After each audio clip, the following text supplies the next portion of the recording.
Malgré ses 81 ans bien sonnés, Eddie Mitchell demeure extrêmement actif avec une série de projets en cours. En plus de travailler sur un nouvel album et 2 films en préparation, le rocker, qui était le meilleur ami de feu Johnny Hallyday, s'est entretenu avec Le Parisien le 12 octobre 2023 pour dévoiler ses futurs travaux, y compris de nouvelles compilations de ses plus grands succès. Interrogé au sujet de l'exposition consacrée à Johnny Hallyday, prévue pour démarrer en décembre à Paris, Eddie Mitchell a rapidement enchaîné en évoquant ses désaccords avec Laetitia Hallyday. Il a ainsi déclaré aux journalistes : « Pour ma part, je ne m'en occupe pas.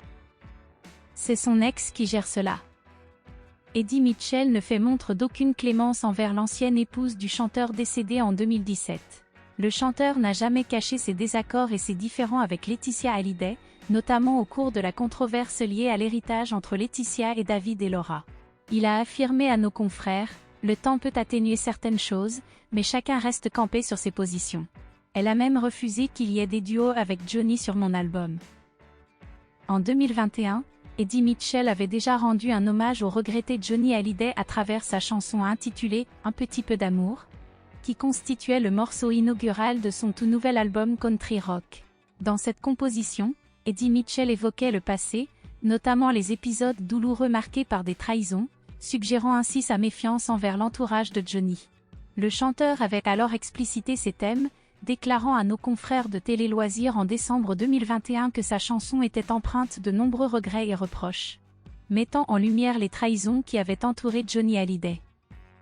Plusieurs individus avaient tenté de l'avertir, mais il demeurait inébranlable dans sa résolution.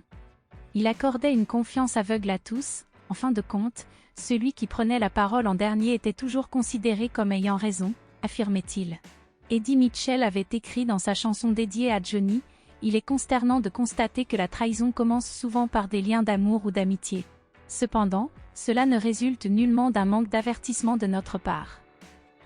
Hélas, tu n'as pas prêté l'oreille à nos conseils. » L'interminable bataille pour l'héritage du regretté Johnny Hallyday exaspérait profondément Eddie Mitchell, et dès le début, le parrain de Laura Smith avait clairement exprimé son soutien à un camp bien défini.